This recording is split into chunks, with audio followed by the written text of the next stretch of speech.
Ladies and gentlemen, the third panel discussion is going to be about digital disruptions, redefining real estate sales and marketing. I'll repeat the topic quickly for you all once again. This is going to be about digital disruptions, redefining real estate sales and marketing. What I'm going to do is I'm going to be introducing our respected moderator, and then I'm going to be talking about our speakers in alphabetical order, and I'll request all of them, our moderator and our speakers, to please kindly join me on stage together. All right, so ladies and gentlemen, this topic is about digital disruptions, redefining real estate sales and marketing. To moderate this session, we will have somebody truly special. He's an alumnus from IMT Ghaziabad, IIM and Lodha Group, and a serial entrepreneur with deep expertise in real estate strategy, sales, marketing, and customer experience. As the founder and CEO of Sellability, he's built a business accelerator and a turnaround platform that helps developers drive sales, optimize cash flow, and scale profitably while elevating their brand equity. Before launching Sellability in 2020, he's played a key role in driving 30-plus projects across 6 cities in West and South India, handling around 8,500-plus crores worth portfolio across real estate categories. Ladies and gentlemen, I'm talking about Mr. Abhishek Mishra, founder and CEO of Sellability, as the moderator for this session. Can we have some more appreciation coming in? Yes, thank you. I'll be now talking about our speakers in alphabetical order. We have with us for this session Bhavya Trivedi, CBO from Insomniacs. With over 10 years of experience, he has demonstrated expertise of working in the marketing and advertising industry. He chalks out a growth strategy and business plan for the company to meet its vision and goals, builds out a robust sales and business development strategy for the company, and is expert at nurturing the right partnerships and building the ecosystem for the company. We also have with us today Harish Shroff, who's the Director, Sales and Marketing, Nyati Group. Harish has an active experience of over 2 decades in the field of real estate. At Nyati Group, he has been a strong pillar in the organization's growth, holding the credit of successfully setting up an international markets representative network across London, Hong Kong, Singapore, and the entire Middle East, facilitating the setting up of huge defense clientele base and a strong network of channel partners for the organization. We also have with us today Kajal Shah, Vice President, Marketing, Kohinoor Group, with over 25 years of total experience, 15 of which are in the real estate sector. Kajal has a deep understanding of customer needs and preferences, as well as the market dynamics and the competitive landscape. She has successfully spearheaded marketing and brand communications for various prestigious real estate brands across Pune, achieving significant growth in sales, revenue, and of course, most importantly, customer satisfaction. We also have with us today Naveen Thakur, Senior Vice President, Sales, Marketing and CRM, Vascon Engineers Limited. With over 20 years of experience, is hands-on developing and implementing sales, corporate branding strategy, brand architecture and positioning, go-to-market strategies, advertising campaigns, and marketing strategies. He has diverse experience working with several sectors and with renowned brands like Reliance Infrastructure Limited, Godrej Properties, Reliance Metro, Mudra Communications, Vascon Engineers Limited, and many more. We also have with us today Rohan Shah, who is the co-founder at Realty. Rohan Shah is a pioneer in real estate digital marketing, having early roots in India's digital journey and over 20 years of multiple entrepreneur roles in the domestic and international market. In the year 2017, he founded Realty, where he continues to lead using his in-depth digital knowledge and business acumen, growing the business and reaching more than 500 plus pan-India clients, including some of the top listed developers in the country as well. We also have with us today Rohit Kedia, who is the CEO of Arc VI. Rohit Kedia is a dynamic entrepreneur transforming the PropTech industry with his visionary approach. A certified chartered accountant, he possesses deep expertise in business strategy, financial acumen, and market dynamics. In the year 2021, that's when he created Arc VI, India's first browser-based immersive customer experience for real estate marketing and customer engagement, or one of its kind indeed. His ability to translate industry challenges into innovative solutions has established him as a thought leader in the PropTech space. Ladies and gentlemen, can I please have some appreciation coming in for our speakers for the third panel discussion of the day? Everybody over there at the back, Pune, you all can do a lot more. Can we have some more appreciation coming in? Thank you so much. Requesting all of you to take your seats. Thank you so much for being with us.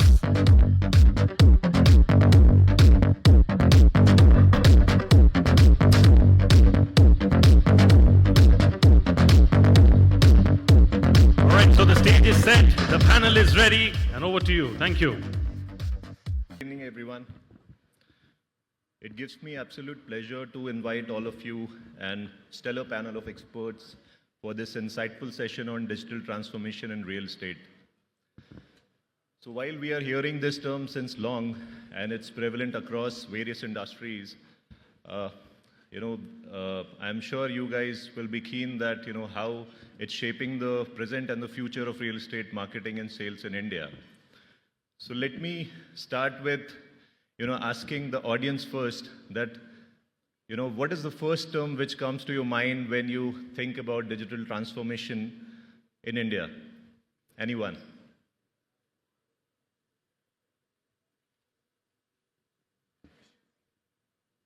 Efficiency, okay? I'm just trying to gauge the understanding on this topic of our audience as well. What else? Targeted marketing, okay? UPI payments, okay? Thanks to Modi ji. What else? Great. So digital transformation in real estate, and especially on the sales and marketing side, it's about improving operational efficiency through automating of a lot of processes, and of course, enhancing the customer experience. While it has, larger objectives across the real estate life cycle, right from the, the design stage till the delivery stage, today we'll be focusing just on the sales and marketing side, which in itself is a wide topic. And with this, I welcome all of our experts, to discuss on this topic. While there are a lot of opportunities as well as the roadblock, it is very important that how developers, marketeers, and brokers, can stay ahead in this evolving landscape. So my first question with Mr. Harish Shroff, and the question is that while Western and Middle Eastern markets have made significant strides in digital transformation, what are the most real and impactful digital trends shaping real estate sales and marketing in India today? And more importantly, as we move into 2025 and beyond, what will be the key focus area for developers and marketeers in this evolving landscape? Well, happy evening to all of you, and give you more patience to go through the fourth session now. I guess you already have been through 3 sessions, so I guess you need to build up a little more patience, and this topic is very different, and it is more on the sales support side.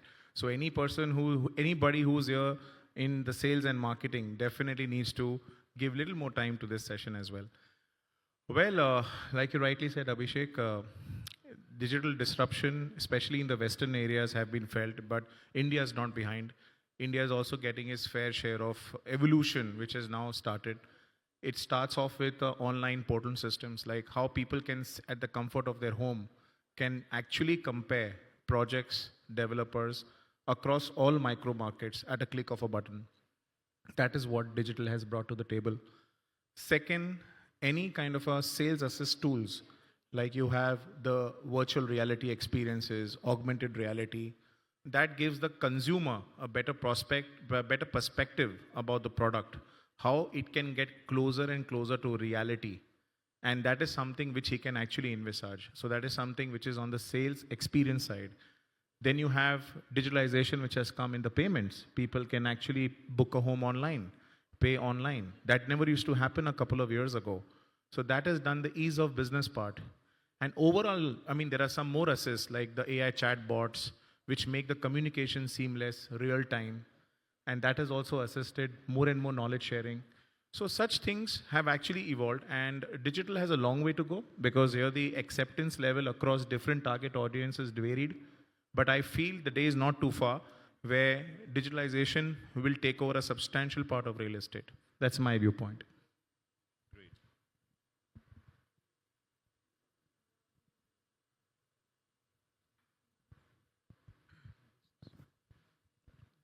Thank you.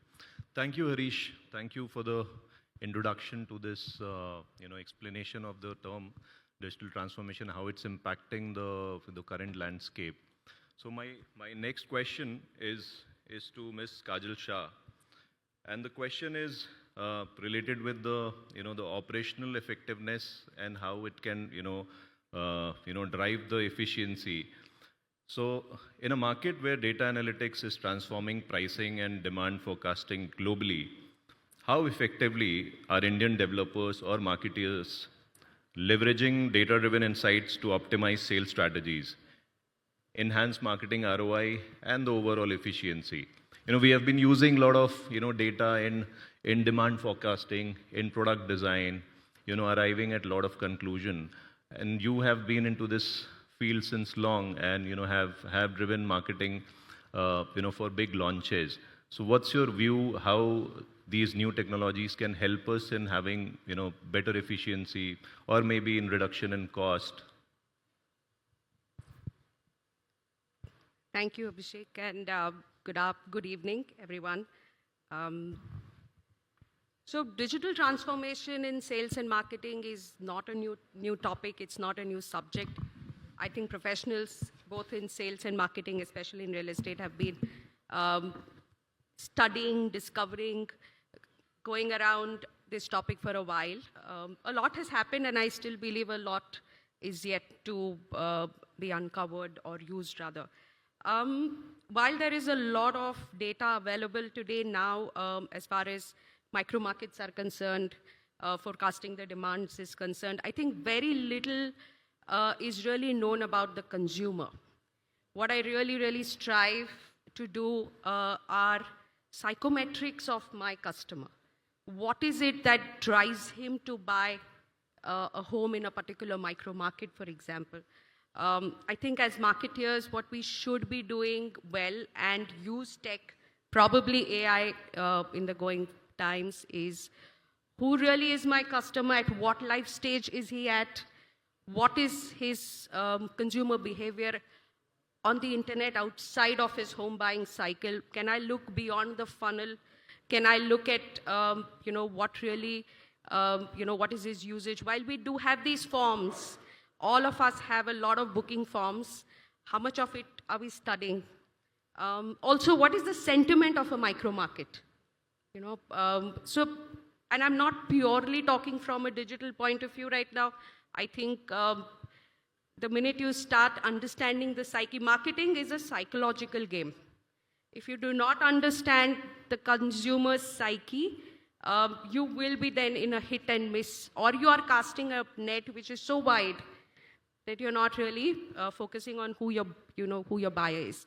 So apart from the digital campaigns that we run, I generally use a lot of sentiment analysis tools. I try and listen to a lot of chatter that goes on in various micro markets. And then there are some of these very conventional kind of studies. So I think while there is a lot of data available as far as market forecasting is concerned, we have a long way to go. We need to understand our consumer better. We need to personalize our content better, which is catered specifically to a certain kind of TG, really, right? So I think true digital transformation will be when I will be able to deliver a different brochure, for example, online, created on the fly for a particular kind of TG. I hope I've kind of Correct. this. And generally, the other day we were speaking, and as as a mandate firm, we take care of a lot of projects, and their operational effectiveness and the ROI becomes very crucial. So we have to drive the entire marketing in a certain percentage, right? And I feel that there are certain processes which keeps happening, keeps repeating itself in every project, right? So I look at it that can we automate certain processes? We were also speaking that, can the chatbots really replace the pre-sales people? That's a question that many of us are looking at. And I'm sure Bhavya will be able to put more light on it. But at the same time, I also see that can we look at improving the ROI with the right methods, with the right technologies? Can we look at personalizing the communication? Say we have, different buckets of data, and we are looking at thousands and thousands of database when we, optimize the marketing campaign. So what I see is that, as an industry, and that's another talent is another topic here, but when we talk about using that data, so same data has many various buckets to it. Typically a hot customer or a warm customer or a cold or lost customer is defined differently in different organizations, right? And generally marketers tend to shoot the same content, same messaging, and just blast it on the entire database, right? So can we look at tech and the analytics or the predictive analytics, to use that data effectively, use and to personalize the communication, and in turn drive better ROI and and probably better output out of it. So can we are you also exploring any kind of tools there or any approach? Absolutely. Two parts to this question, and I'm going to tackle the operational efficiency first. I think AI is going to do a brilliant job of qualifying your top of the funnel leads, right? When you have a lot of leads and you typically are trying to recruit a large pre-sales team, given how there is a massive talent crunch, and the more manpower you hire and then you have, your efficiencies kind of go for a toss. So there are already tools in the market which will help you qualify a lead. For example, you've got progressive dialers which will use AI to now only connect the verified leads.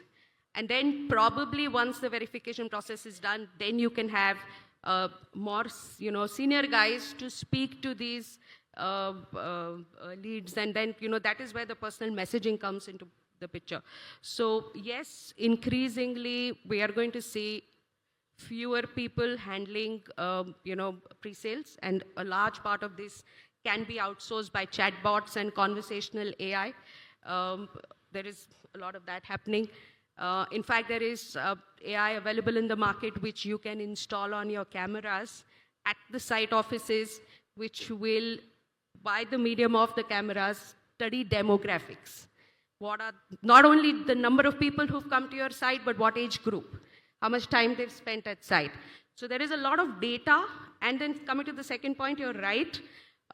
We need to then build the intelligence to read all of this, to put it all together, right? I think as far as personalized content is concerned, storytelling is not going anywhere. It's only your medium and your mode of delivery that's going to really change, and how smartly you're able to do it. And I think that's where, that's the last mile in marketing that is yet, and I'm looking for it myself as well. We've got all the drips and we've got all the workflows managed. We've got all the creatives. But like I said, are we still ready to do this on the fly? I don't think we're there yet, but that would be the actual golden period for marketing. So of course, efficiencies will come, but I'm not talking about efficiencies from a cost point of view. I think I am pushing for efficiencies more from a delivery of content point of view and far better standard of communication point of view. Yeah. Right? Yeah. So what are the generally challenges that you face? I'm just shooting the follow-up question on this. Is that what are the challenges that you face while trying to implement whether it is the new tool or the new tech or any automation of the processes with respect to the marketing function? I think if it doesn't excite us, then there is absolutely no hurry to implement anything. So I think the biggest challenge is resistance. I've seen, and I'm going to talk about smallest of the tools like a chat GPT or a mid-journey for image creation right up to an SFDC, right? And bigger the tool, bigger the disruption, bigger the insecurity. So there is a sense of resistance in sales, marketing, CRM departments. The minute you have automation, the minute you've got more tools, there is an inherent resistance that comes purely out of insecurity. The other thing is, I think real estate historically has a lot of data which is in silos. Most of the times this data is also not clean. When I say it's not cleaned, the data fields don't match. They cannot be merged typically in a single database. They're lying probably from Excel sheets to various different servers. So putting this together, even before you make any sense of it, I think is in itself a large task. So I think mindset is the first challenge. Second would be data not being in the place and the amount of time that you will put into getting all of this together. Third, I think, is the cost. Sometimes becomes prohibitive. I see these are the large three topics, apart from a lot of various other small issues that you face. Correct. And I totally agree with you. Mindset is generally the biggest challenge, and we have seen since the industrial era that whenever there was any big transformation trying to take place, mindset always become the biggest challenge, and especially for for leaders, driving that change becomes very, very crucial. When we talk about digital transformation, as basic as implementing a good CRM system, it actually loses its effectiveness. Culture has always become the biggest roadblock in implementing any changes. I see that Chat GPT has become so common. There is a servant for you working round the clock, but many of us still are resistant. I see that, no, I don't want to use Chat GPT. This is something new, right? So there is always a resistance, and once you start using it, you see the wow. I mean, technology is your servant, right? The biggest difference is Chat GPT people would love to use because it makes them lazy. But if you're implementing a CRM, people need to work harder. Because the fourth point, and I just kind of recollected while you spoke, is implementing a large CRM in any organization means, do you have the right kind of people who understand what is needed also? Right? Correct, And that's correct. where you're seeing a lot of messy implementations, and we were just speaking about it outside, right? We've all been a part of those messy scenarios where the best product has just simply not been implemented very well. And that's where then sometimes it has to be just thrown out. So I think training will play a very important role here. Generally, with a lot of systems, when you try to implement it, the lack of knowledge of the overall process becomes the biggest, roadblock, even to implement best of the tools, right? Great. So with this, I'll move to Mr. Naveen Thakur, and the question would be that in a digital first world, and this is more related with the, we have discussed, from the developers or marketers point of view, you also being an avid marketer and a salesperson, this question is more inclined towards the broker side, which who are very, very important for the overall ecosystem today. So in a digital first world, do you think that traditional brokerages have a solid future?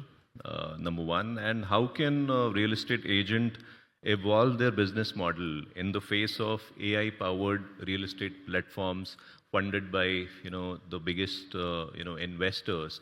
So how do they evolve, and how do they survive?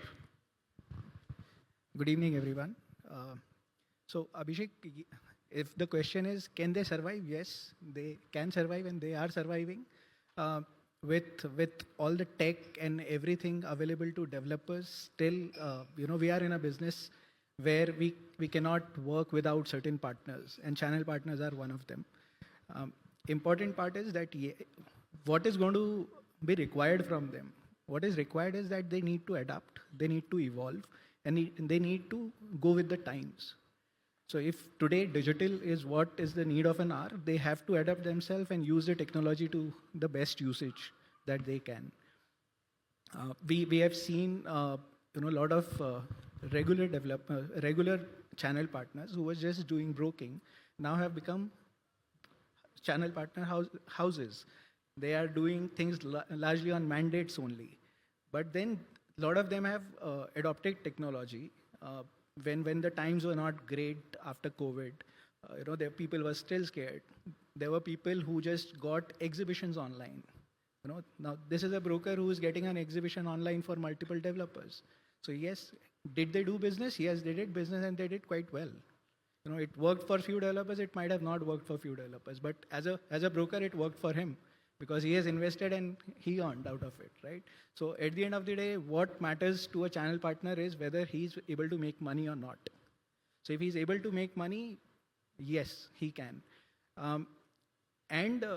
We all have seen how digital per se has grown as a media. It was a very small media a few years back, and the kind of exponential growth this particular media has seen, it has become an industry in itself today. Largest real estate expenses today happens on digital.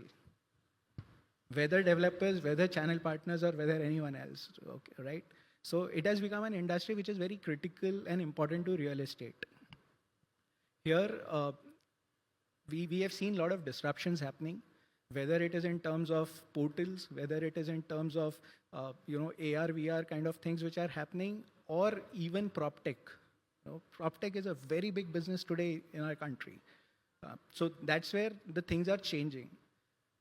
What a typical channel partner needs to do in these times is, one, of course, they have to adapt to technology. Look, while Kajal spoke about how pre-sales function can be reduced using up chatbots, but I still feel real estate is one thing where there would be a human interaction at certain point which will be inevitable. You have to.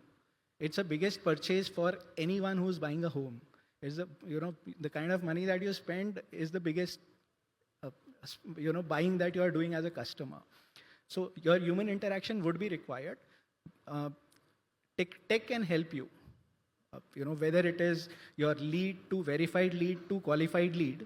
After that, of course, and first interaction with any brand or any person is going to be a make or break with the client. The impression that you leave. So while your technology, if implemented well, can help you impress a customer, but if not done very well, then it's going to disappoint. So if I'm on an AI chatbot and I'm asking certain questions, which probably is not in the back end, it will keep throwing you, sorry, I didn't understand, and it's going to frustrate you to hell. And then you will not want to interact with that brand. And that's where, as a developer, you take a lot of effort to do your backend with these, but are the same efforts done by channel partners? Because they are not dealing with one project or one developer. They are doing it for multiple. And hence, it is more critical for them to look into these aspects more. Second, what they need to do is they need to build on their personal brands. Today, you have to move out of that middleman tag, and you have to become more a consultant, where people can trust you, where they will come to you for advice in terms of investment, legal, and other aspect. As a regular buyer, people don't understand legalities. And then there are so much of issues which customer faces when it gets into legal aspect of things. Whether it is not only about dispute, it is about the agreement that I'm signing. So that's where they need to, from a broker, they need to become consultants. These are certain important aspects. They need to build personal brands. They need to get into influencer mode. We see a lot of people, they have started doing video shoots of various developers and posting it on their websites. They are working like influencers for you. Though they might be small as of today, but they will grow.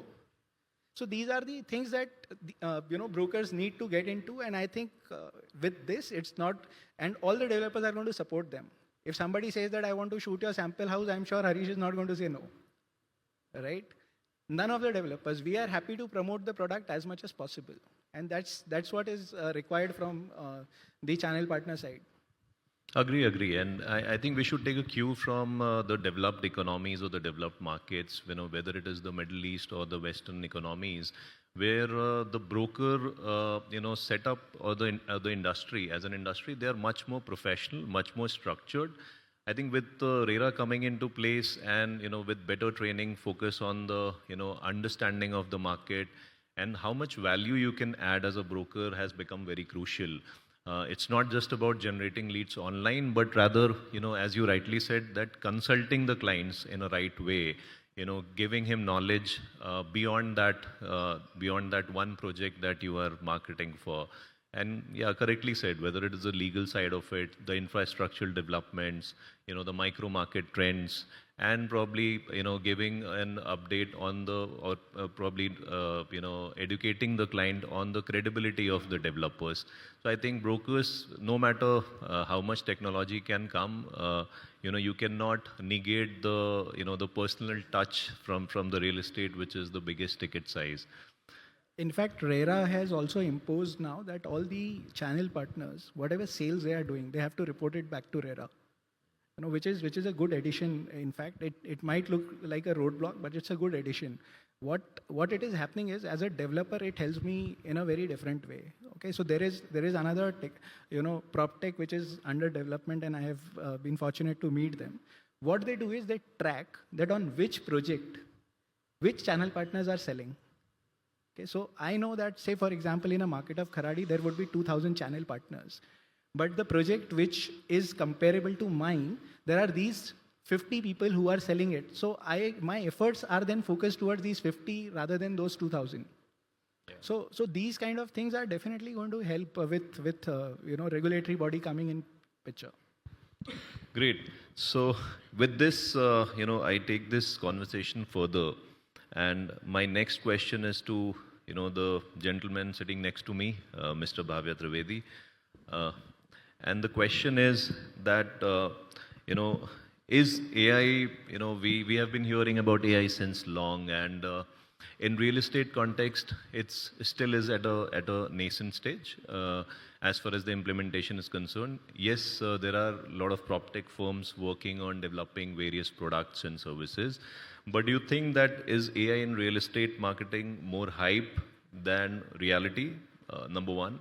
And with this, can you also give us insight on how can developers and marketeers leverage it to create truly personalized campaigns, which will drive higher engagement and in turn maybe better brand equity? Okay. So before reaching out to your question, answering your question, I would love to come on the aspects that other panelists touched upon, the challenges, of course, the implementation issues and everything. Rightly, of course, today the most important thing that is happening in real estate, the data is working in silos, okay? And that's where it's stopping most of the implementations on the technology. I'm talking about the top 5 developers of India, okay? That's where the problem is starting off. Now, I would love to, the question that he asked me, I would love to ask the audience over here, sitting over here, do you think AI and real estate are disrupting it right now or not?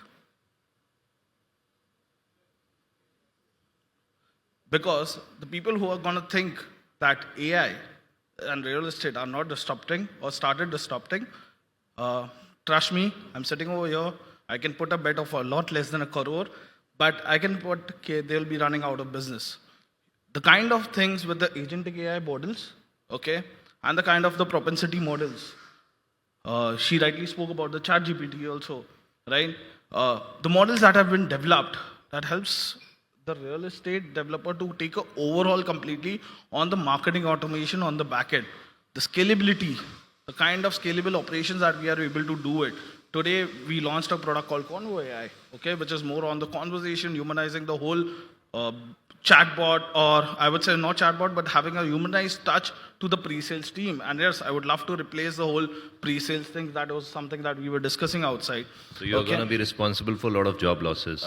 That's okay. But yeah, as I told you, the question that remains is the efficiency, okay? When I'm putting a money, certain ROIs onto certain marketing activities, always question comes on the Meta, Google or anything. But really, is the question really asked to the pre-sales team also, okay, how the churning has happened? When they're calling 100 leads, okay, in a day, is the real efficiency that is coming out? And that's where the whole idea for us also when we are working on the back end, okay, how largely we are implementing this is something that we are also working. We have already, I suppose, with certain successful brands, we have already done that. Now coming on to the next question that you have talked about it, today, one of the biggest problem that we also have is the hyper personalization. So let's, for example, the shirt that you have bought, probably it won't be online, okay? The guy you have bought it from must have more data than you're sitting with, okay? Real estate is something, is very much, I don't know why, the developers are really happy with two things only, the email IDs and the phone numbers. And that's where we have to change our mind. That's where hyper-personalization comes into the picture, okay? Today, Rohan, if you can help me, we take the, we would love to, if he can relate it easily, when we are running ads, 2, 3, 4 BHK campaigns and everything that we are running, largely can we have our data sets कि lead generate हुआ lead system में आया उसने एक 4 BHK का entry दिया है he is interested in the site he is landed on the site next time he is landing up or I'm doing remarketing can I show him a 4 BHK ad with that swimming pool that he mentioned in his conversation? That is something hyper personalization, and we have already, as I told you, we are already doing that, we are already implementing, but the idea remains this is only going to make the experience better. This is only going to bring your cost per acquisition down, because tomorrow with more and more customized solution, you're on a good. And apart from real estate, most of the industries are already doing it. Okay? So that's where the question that really lies, how fast we can adapt to this on the marketing automation. And that's where the whole hyper-personalization, and your question is answered. So tell me more about this, AI bot, which you spoke about. Generally, I feel that the biggest problem that it also solves is, and what we face as sales and marketing leader in our industry, and please enlighten me, any one of you from panel members, I feel one of the biggest issue also is the standardization of pitch. When you are explaining a typical, no matter what the ticket size is, 70, 80 lakhs or a 5 crore, flat or duplex that you're selling, maybe Kajal's pitch will be different from Mr. Harish or Rohan or maybe Bhavya. So this is one of the biggest issue. You are selling a high ticket size product and the pitch varies. And with this, the lot of efforts which the architect or the top management or the developer has taken, it is gone. It is gone in that 5-minute pitch. And especially also applicable for pre-sales, where the time that you get as a pre-sales executive to explain the product is hardly few seconds, maybe 30 seconds to 1.5 minutes. That's it. My attention span is very low as a customer. So the pitch varies from person to person. And with that, the best of the product and strategies fail. So does your product or any of the product are able to answer this? Okay. As you mentioned rightly, since I'll give it on my personal experience, I've worked with around, at a launch, 100 pre-sales. You're not able to control anyone's conversation. You don't even know कि वो desk पे क्या बात कर रहा है. You don't even, till the time you hear the recordings, okay? With the AI, with the backend, you are able to control the whole narrative. What do you want them to speak? What do you want them not to speak? It's something that you can control. The second problem is the scalability. When I look at the pre-sales, larger jab launches aate hai, please tell me, you have to train like 100 and 200 of people at a given in just 1 month or 15 days. And that's largely a problem for me also. How do I reach out to, I have a database of 10,000 leads, and how do I churn it in 2 days, okay? So largely when you're coming out, this is how our Convo AI, we call it as Convo AI as a product, largely sits on 2 bots. One bot makes the call, and the second one acts as a head, where it improvises, okay, you can be better over here, and that's how you can improvise it. So you don't have to even monitor the AI. As I told you, with the agentic AI, you can do anything. Trust me, I have stopped replying to my mails in terms of with Gemini AI, I'm sure you must have used it. A lot of automation that is coming, and I love that. I've kept an EA who usually replies my answers, but I would love to, if Gemini is closing it, I can customize the whole thing. And that's how efficiency for me at my level, it could be good, it could be bad, but from the perspective when I'm running a business, it helps me to scale. That's where always business wants to. It's all about the scalability that you want to achieve. So that's machine learning for you. I'll just like to second Bhavya here, whereas in the traditional way of marketing, when we have pre-sales and sales teams, trying to explain a product, I'm sure most of the marketeers here, have this very famous saying that there is an elephant with 6 blind monks. If somebody's touching a trunk, somebody's touching a tail, somebody's touching a back. So everybody has a perception about the elephant, but nobody can draw the whole elephant together. So you need a lot of things to come together. That's what I feel AI can be a solution for that problem. Correct. Great. So with this, I move to Rohan. And the question is that you are running a digital agency and doing a lot of work across India. And this is a very general question, but I want you to enlighten the audience and the real estate fraternity in general. Is that India sees a 40 to 50% and maybe more, lead drop-off rate in real estate digital campaigns. So as per you, and you are free to blame, what are the biggest mistakes developers or the marketeers or brokers are doing? So firstly, I would like to split this into 3 parts. One is, why is there a lead drop-off, right? Second is, what is the drop-off? Where is it happening? And third is, what do we do to make it better? So firstly, coming to, why is there a drop-off? Basically, in digital, we are able to generate loads of leads, right? We've had cases where we can generate 10,000 leads in a month. We've had projects where we generated 20,000 leads in a month. Now, what we try to do is an optimal, an optimal ratio of cost and quality. So what we look at is cost per qualified leads and cost per visits, and then obviously cost per bookings follows. So there is always going to be a certain ratio of leads which are going to be dropped off, and that is due to the nature of digital.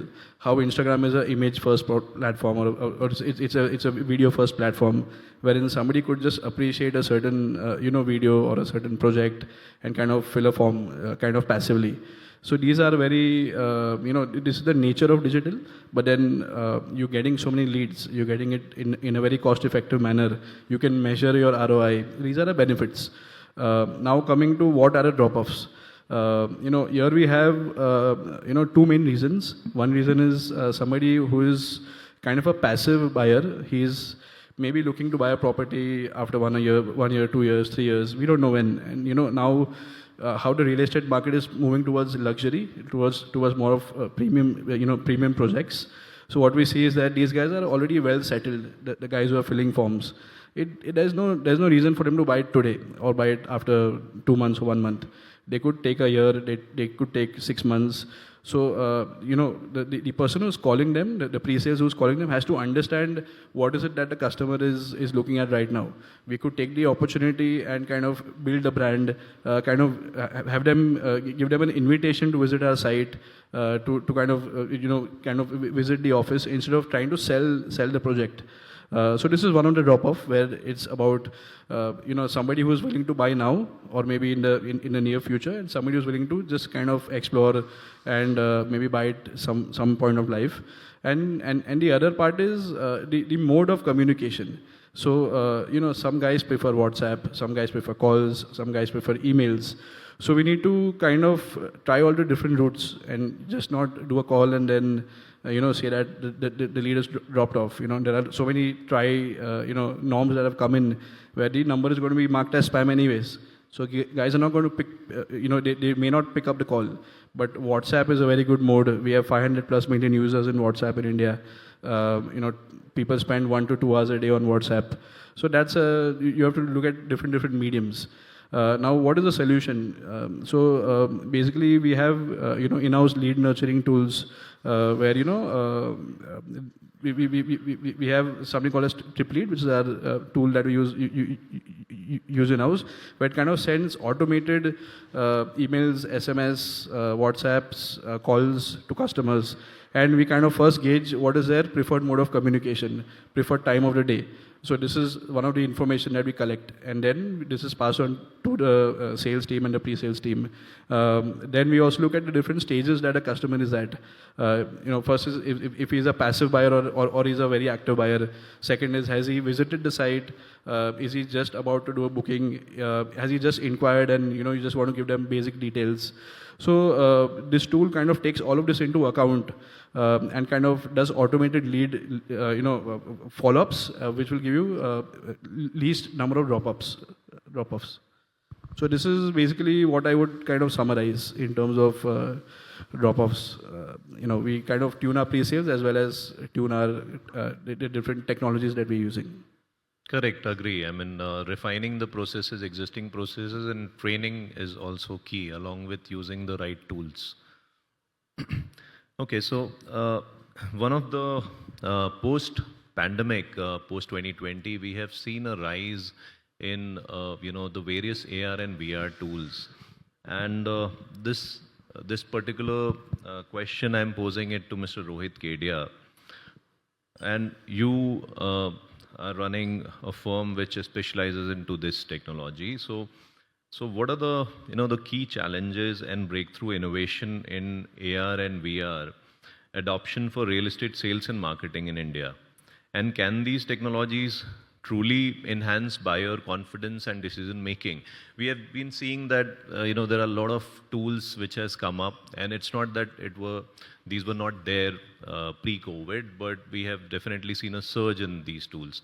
So how do you see what are the challenges in implementation, and how it is enhancing the customer journey overall? So see, pre-pandemic, what happened in real estate is still a touch and feel product. First of all the marketers will agree to that. And that's a belief that, and see, in Indian customers, when you go to buy a car, anything which costs dearly, a lakh or more, we want to go, we want to experience it, touch it, feel it, and then we buy it.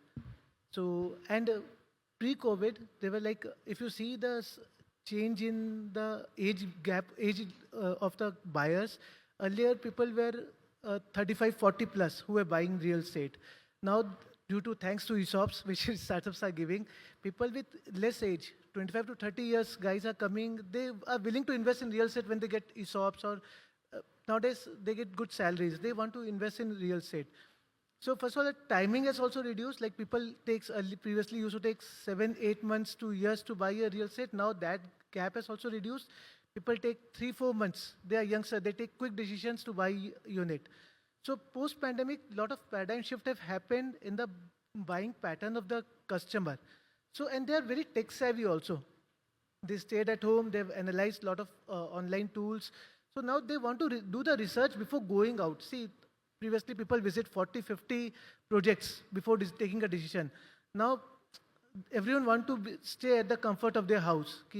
Sitting at the house, I do a one site visit, and if I have any follow-up questions or query, how can I solve it staying at home? I don't have to travel 20, 30 kilometers. So that's where all these new age tools are required. See, I don't say it is a replacement of your actual site or something, but this is an add-on benefit which supports the sales team, sales and marketing team, to handle the customer. See, and when a customer comes to a site, he comes with hundreds of queries. And if he goes back to his home with 2 or 3 queries, like what is the view from my unit on 15th floor, or what is the measurement of XYZ wall or any sliding door, which the salesperson cannot give it instantly to the customer, and he goes back, then chasing that customer and bringing him back to the site is a big task. Like Rohan will agree that nowadays the cost per site visit is 15 to 20K for the marketer. So it's very costly to lose a customer. So he's one of the prospective lead who has come to the site. Now he's went back with some queries. Maybe the salesperson doesn't have the answer to it instantly. So it doesn't it feels really that, okay, I missed a really prospective lead. He came here with his family and now he went home. Now chasing him, asking him to come back again to the site to showcase that yes, we had this solution now, it doesn't help. So so this tools, the tool which we have developed, ArcVI tool, it empowers the sales team to resolve all the queries of which a customer can ask, a prospective customer can ask. They will have in this tool. They can sit with the customer. They can take on a call their relatives, their any friends, relatives who can influence their decision. Because if customer has come to a site, he will understand the project. But when he goes back to his home, to his parents or uncle or anyone who is the influencer, And he cannot explain the project in the same way, the way a salesperson can explain. So these tools are helpful that the salesperson can explain the project to him and his entire family at one go. So that's why these tools are very useful for in real estate. It's not a replacement of actual touch and feel, but it adds on to a lot of queries which a customer can ask, a prospective buyer can ask, and let him not go with any query in his mind. Plus, it adds on a lot of values. Like nowadays, in the morning session, all the directors were saying that the construction cost has increased because we in putting luxury apartments are there. We put all high-end tiles and everything. The way we projected, but the way we projected to customers and buyers is we just put it on a brochure. And neither the salesperson cares of explaining it, neither the customer understands what it is. So all these tools like we have developed is they can show it on screen that yes, this is what we had invested on. Why the cost is high? Because this is something premium you are getting in my project. You may or may not get in any other project. So these tools are very helpful for the sales and marketing team, specifically the sales team, to project the, to showcase the project to the prospective buyer and to not let him go with any query in their mind. I think you are right, and it's and everyone will agree to the fact that all these tools are help in improving the customer experience. And it's more about mindset shift which is required, not just for the marketeers as well as for the overall real estate fraternity and the customers in general. Abhishek. As we move beyond, I'd like to add something. I'm sorry to. Sure. I would like to add Rohit's sub point. In the 90s, we saw a transformation that came on the technology websites. Now today we are all sitting over here. Even the channel partners or the developers has one basic thing. That was a transformation that take place in the 90s. In the similar fashion, if you look at it, AR or the developed product that they have developed is a transformation stage that they are in. Tomorrow, can I say by 2020, can be brochures replaced with the AR visualization because they have better visualization? Is that the answer we have to take out today, out of this room, and answer it in our heads? Okay, we are not going to prepare for today. It's going to be preparing for tomorrow. And that's how we have to look at the investment that's going to make it today to get the ROIs later. That's how stock markets work, right? Mutual fund, sahi hai, pata hai na? So ऐसे ही AR, VR, marketing tools, all this are investment of currently. Even on the back end, when you look at the technologies, they are the investment for today. And the ROIs, you're going to get it tomorrow. So the perspective has to be changed largely. And that is where, of course, the challenges on the cost per acquisition will drastically boil it down. Yeah, correct. And I feel, as we are moving further, 2025 and beyond, tech is not just about using few tools, but rather, as many of us, have highlighted this, is that it's more about mindset shift. And I don't think change is coming. Change is already here. It's more about innovation, adaptation, and the implementation. That is when the actual transformation will come into picture. And it's also about that how do you personalize and not just advertise. You have to engage the customer and not just sell. You have to give the experience and not just few listings on the website. So that's the motto, and this is how all of us would agree to this. This is how the digital transformation will evolve in our industry, and a lot of disruptions will take place. And who knows, the next disruptor is sitting in this room only. So with this, I end this discussion. The screen is showing time is up. So I had a lot of other questions as well, but we'll probably take it offline. So thank you all of you. Thanks everyone. Ladies and gentlemen, the thanks need to be followed with a huge round of applause. And like you all have done, thank you so much for doing that. I'll request all of you to please kindly wait over here on stage. And also in the moment, can I have some more appreciation coming in, please, ladies and gentlemen? Thank you. That always helps. And on that note, I'll also like to request Mr. Shoaib Sheikh, Sales Head, Nemetschek Architecture and Design Business, Nemetschek India Private Limited, Nemetschek Group, to please kindly join us on stage and give away the token of appreciation to all of them. A big round of applause for Mr. Shoaib as well, ladies and gentlemen, as he joins us over here. Thank you.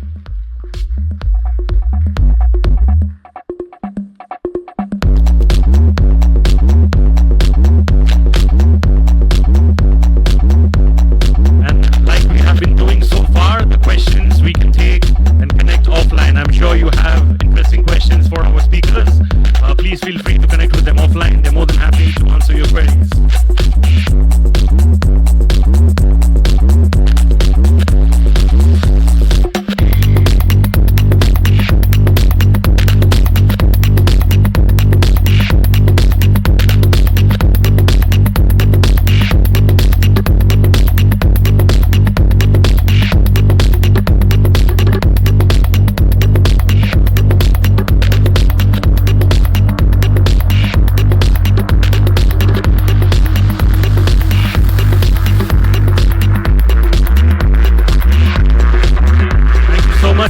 I'll request all of you to please kindly come forward for a special group photo as well. Give it up for all of them, please, ladies and gentlemen. The beaming smile comes the best when we do the group photos, and I'm sure with your smile and appreciation, they will be smiling even better.